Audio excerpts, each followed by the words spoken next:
imagine myself not as blood and muscle and skin and bone, but as a source of pure strength energy. I do sacrifice my children, and I do sacrifice my family, and it's not right. I do regret that, but what do I do? So, you know, it's about pride and being strong, but they don't see it that way. For that one day, for that one moment, for those 3 lifts, for those 9 times that you have, those 9 attempts, you come up, you step up, and you deliver. If you don't deliver, that's on you. You have to be an attack. You have to want to make something happen at all times when your regular life is got to be more mundane.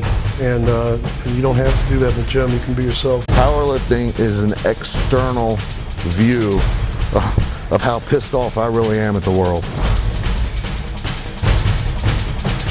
If all my training's gone well, your nutrition's good, you're healthy, then there's no reason why you should miss a lift while you get to the meet. So it's just confidence.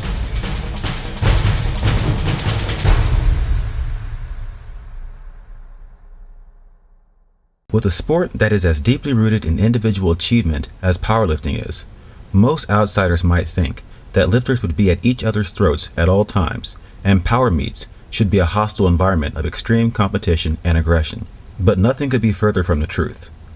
All powerlifters understand that from the newest novice in the sport to the most elite world champion, you have caught the iron bug. Many people that start the sport, they get what is called the iron bug. And you get bit by the iron bug, you're in it for life. And that's how I have. I was bit by the iron bug early, and you know, it's my life. It's what I do. I live and breathe powerlifting. The people who decide to take up powerlifting come from all walks of life. Powerlifting is a sport for everybody, and it isn't just the biggest and strongest. I'm a maintenance worker here at Sandusky High School. My job is reading utility meters. Athletic director, real estate developer. I cook food for a living. Project manager, I work at an agricultural bank. I serve subpoenas and pick up records. I own a commercial printing company. I'm a sports performance coach at the University of Buffalo. I own a gym and I do a lot of personal training. I worked in metal and construction all my life. Anybody can powerlift. You know, my 12-year-old son powerlifts. There's women out here powerlifting there's men that pick it up when they're 50 years old and do it for 20 years. I mean, anybody can do it, and that's a beautiful thing about the sport. It is an equal opportunity activity, and you just look at the contest results and you'll see it. There's people from every walk of life and every category you can imagine having fun with it. It doesn't matter where you're from. Throughout the world, we're all brothers, and we all get along and we support each other. When that person's on stage, everybody here is to support that one person. It's a great sport. It's very intense, and on any level, you know, you have that wealthy lawyer who, for some reason, wants to do a powerlifting meet, and then you've got the one that is locked in the box, except for meet day, and you let them out together, and they can get along. Whereas if you were out on the street, the one out of the box probably would eat the lawyer. Sports that are not in the mainstream tend to attract athletes who reflect the alternative sensibility of their sport. It requires almost a madman mentality, single-minded madness. I just started thinking everyone around me hates me, and you know, it's like ready to get in a fight or something. I'm just gonna, and the bar is the enemy, and I'm gonna attack it. I try to stay calm because I get out of hand. I can't act right most of the time, so when I'm there, I just try to stay focused on what I do. I'm very, very, very, very intense on the platform, and I think that people wouldn't guess it because I'm always so happy and smiley, and everybody says how nice I am. And the minute I walk up to that bar, I'm just violent. My track coach in high school used to call me Violence because I don't know where it comes from, but I think that's why I'm so happy and nice in everyday life, because I let it all out on the bar. I would just scream out, strong, strong, I know, as loud as I could. And that was all I was. To me, that was all I was. I was strong.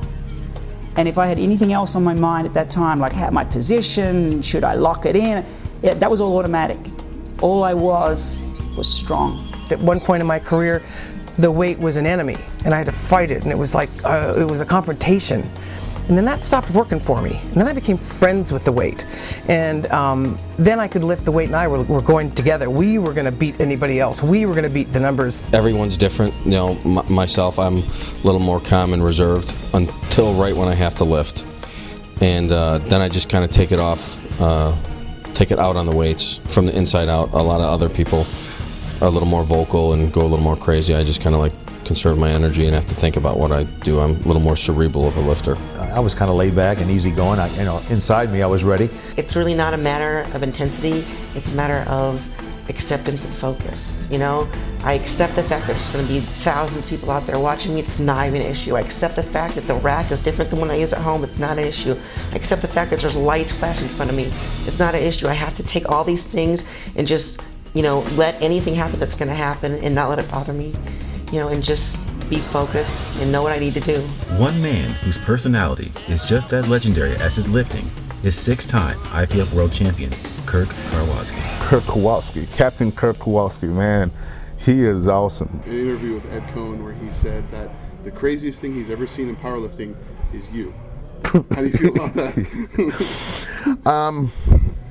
Yeah, a lot of people, Eddie especially, like to say that I'm one of the wild or crazy ones. He's, I think part insane, part not. I'd walk back to the squat racks. I'd throw my gym bag on the floor. It's 5:30 on Monday, or it's within a few minutes of 5:30 on Monday.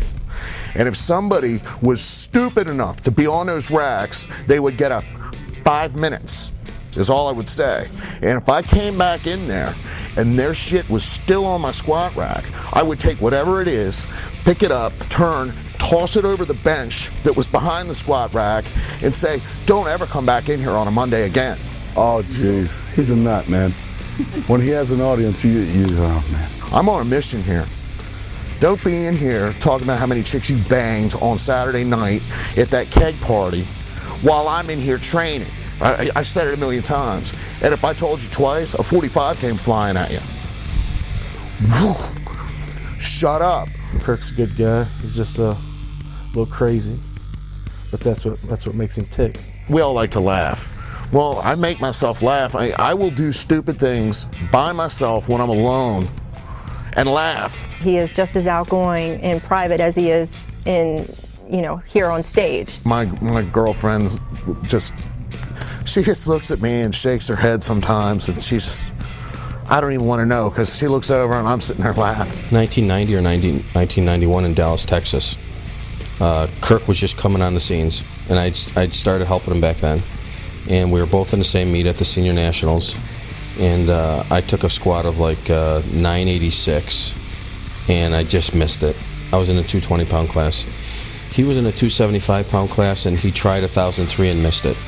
So he came up to me afterwards and said, haha, I missed more than you did. That's Kirk's mentality. As long as it was heavier than me, it didn't matter whether or not he made it or not, as long as it was heavier than me. And most of the other stories I could not tell. I'd have to take the fifth. Definitely probably the best squatter of all time. Captain Kirk Karwoski is the greatest squatter to ever live.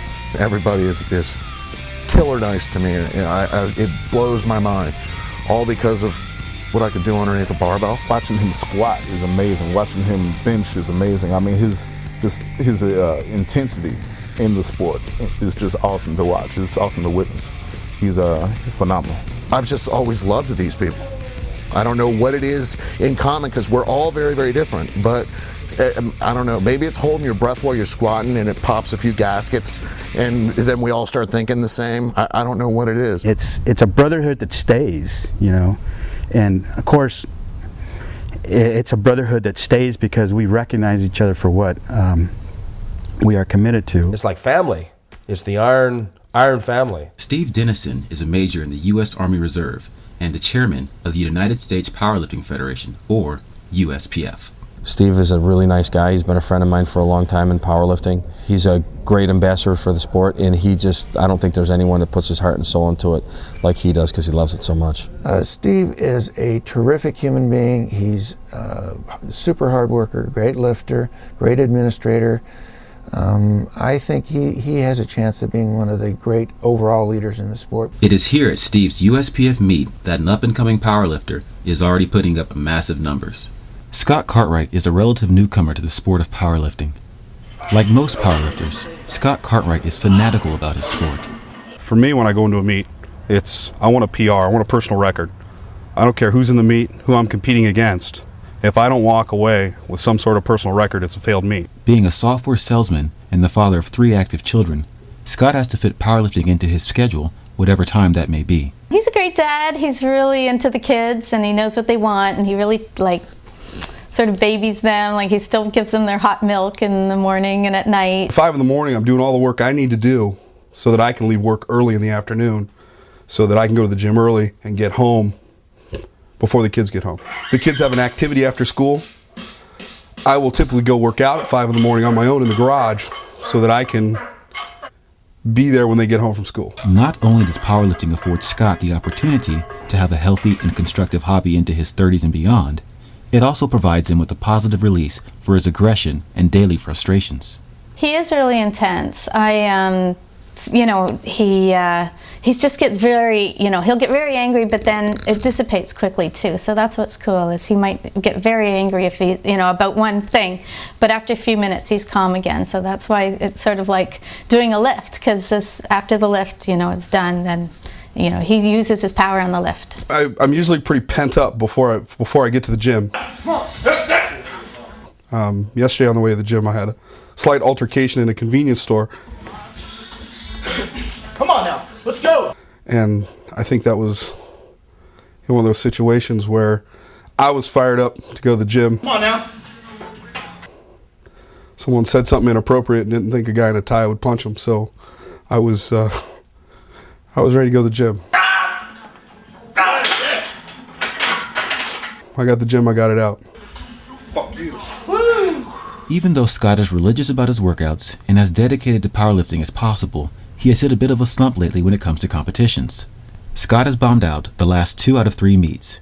Here in Modesto, California, at the USPF Central California Powerlifting Bench Press and Deadlift Championship, Scott will try to come out of that slump.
Got my opener.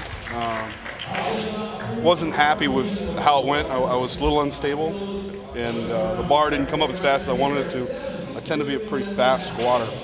So then my second was 8:04. I absolutely destroyed it. Felt great.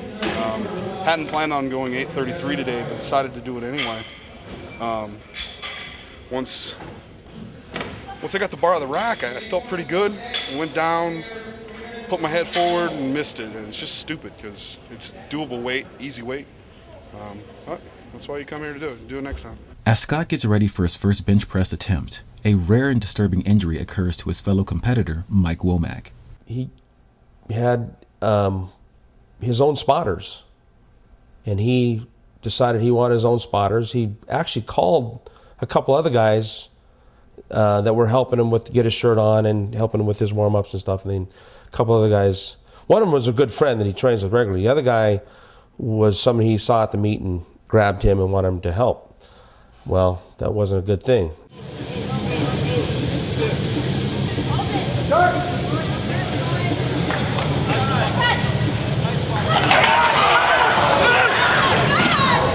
He got the lift off, came down, and started back up and got out of the groove, and the bar started coming over his face, and you could see it, just he was losing it. So the one spotter on the right side caught the bar, and the other spotter was not even there.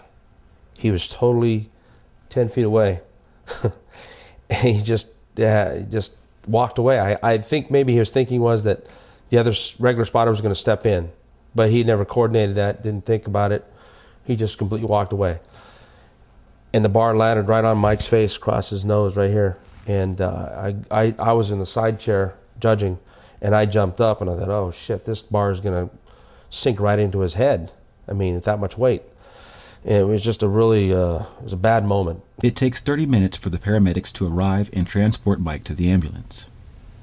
Luckily, Mike is in good spirits and was released within hours of receiving 20 stitches to his head. During the time Mike was receiving medical attention, Scott and the other lifters had to try to stay focused on their upcoming lifts. Unfortunately for Scott, the lengthy delay, combined with painful leg cramps, prevented him from completing a successful bench press. So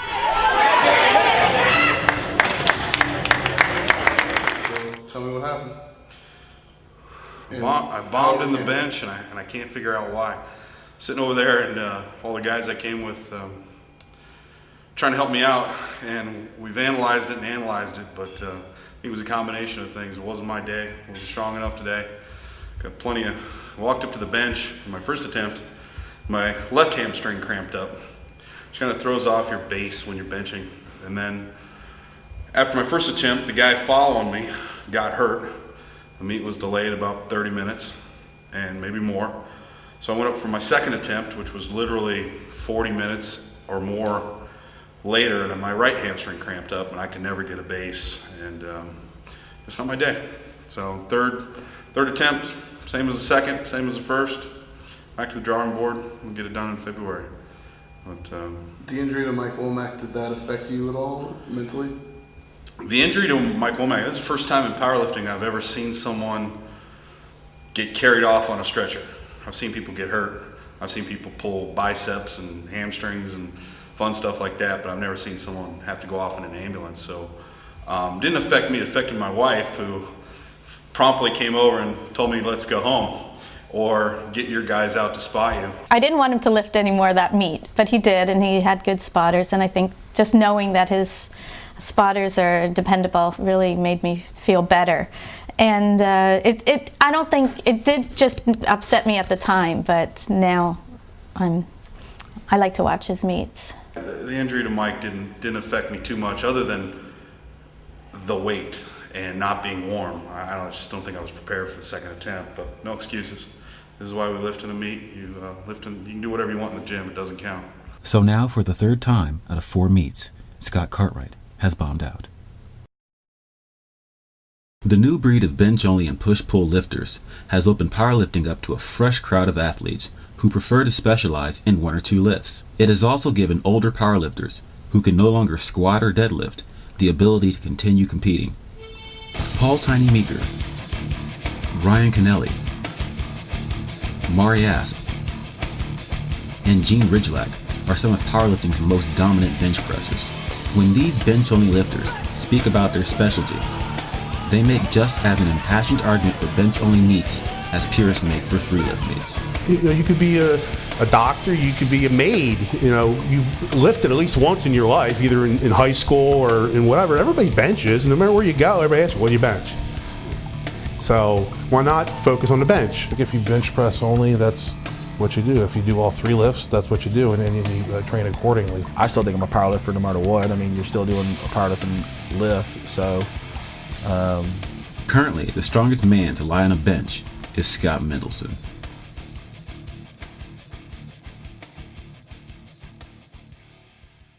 The powerlifting purist will tell you that to be a powerlifter, you must get a total in a 3-lift meet.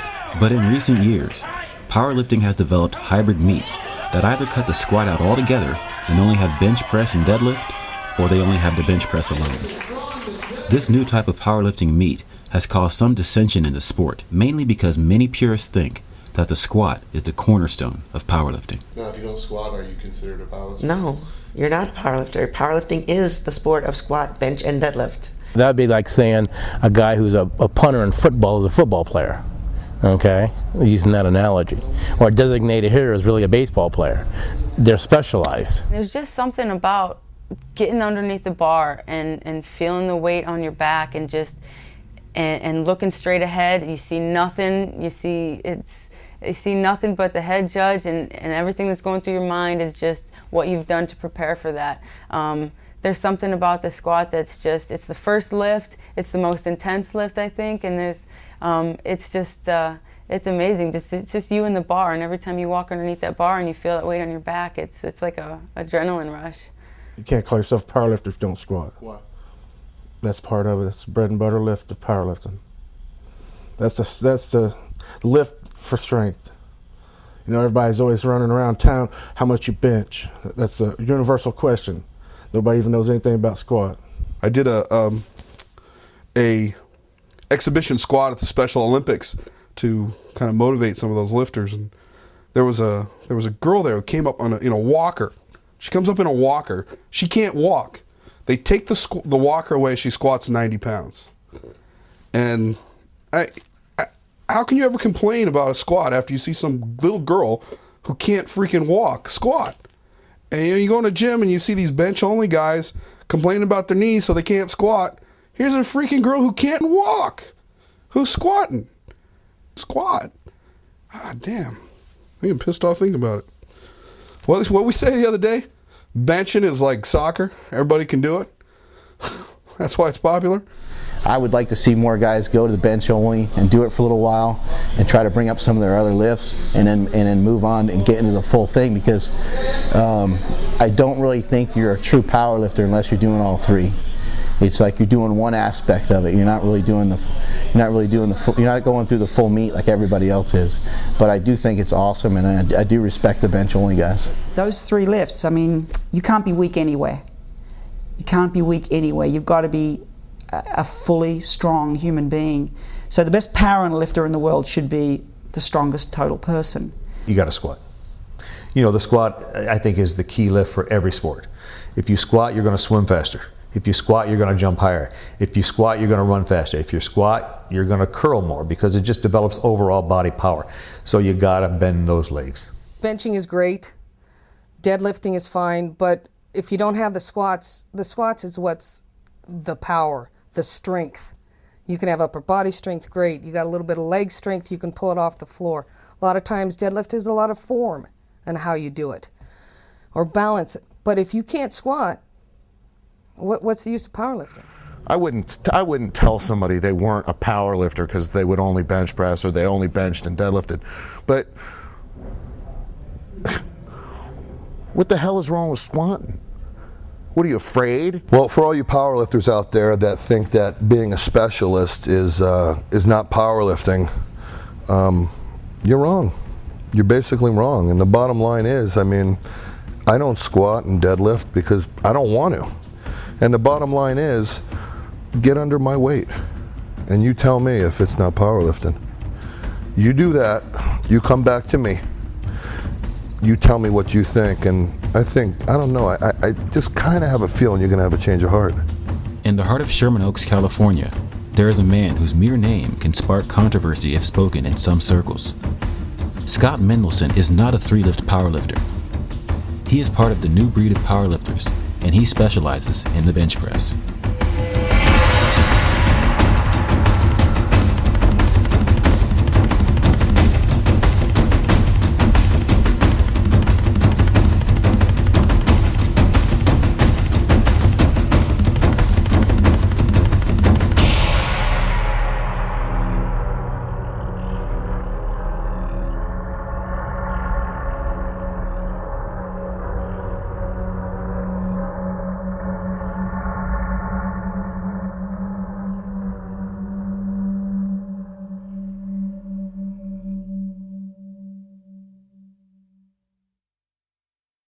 The biggest misconception about the sport of powerlifting is that it is only for the elite athletes and those who can lift world-class weight. Everyone who is now at the top of the powerlifting mountain started out as a novice lifter and had to feel just as awkward and doubtful as anyone does walking into a gym for the first time. I was never afraid walking into like a regular little gym, and I mean like a spa in those days. We're talking 70s. But when my husband and I went to Power Unlimited, which was Ron Morris's gym in Santa Cruz, and we went and talked to him.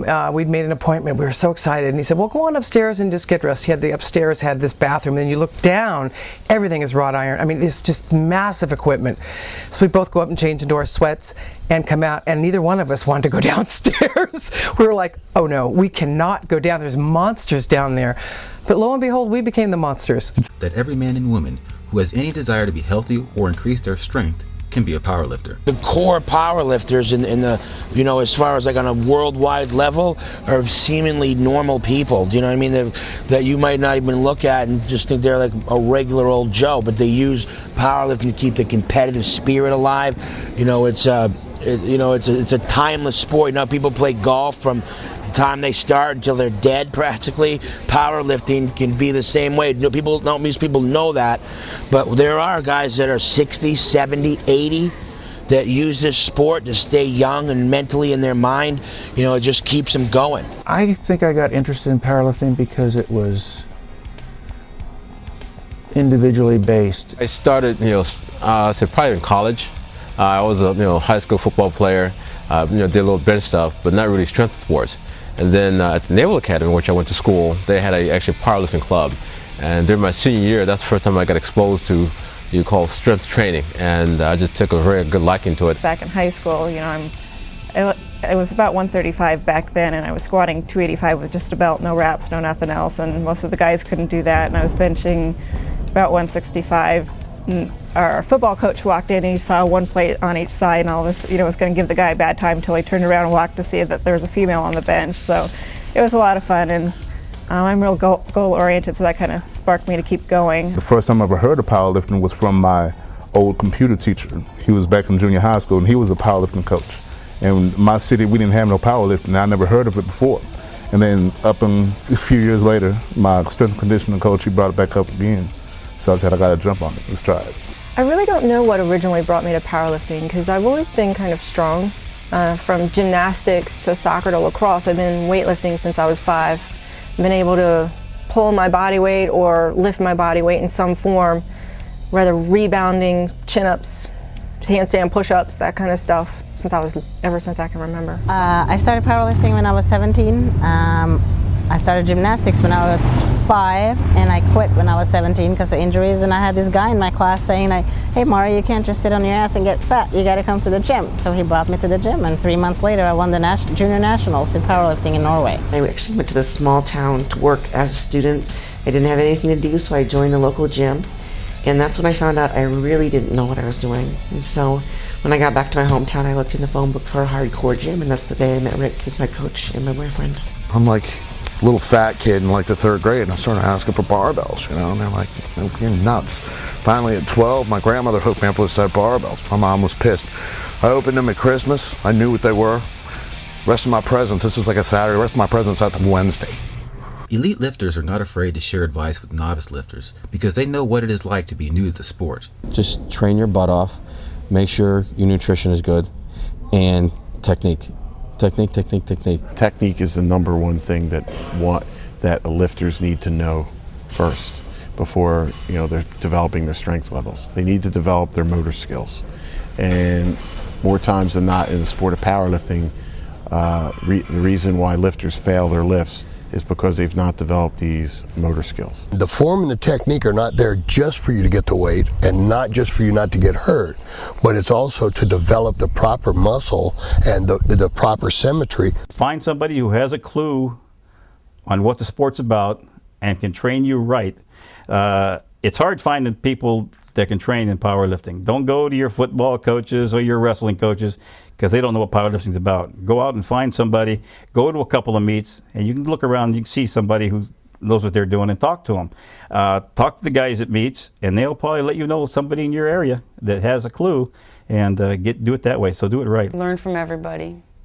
For a beginner lifter, learn from anybody and everybody.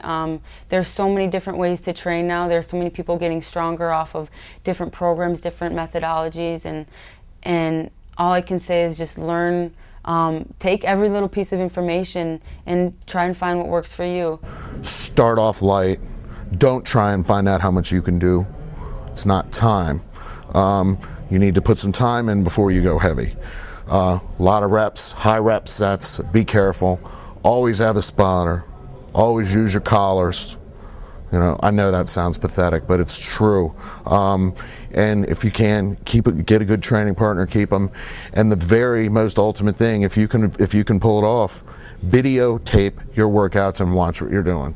Somebody else can tell you what you're doing wrong, but as soon as you see it, you can change it. At first glance, outsiders to the sport might think that to be a success in powerlifting, a lifter needs to be born big and naturally a strong person.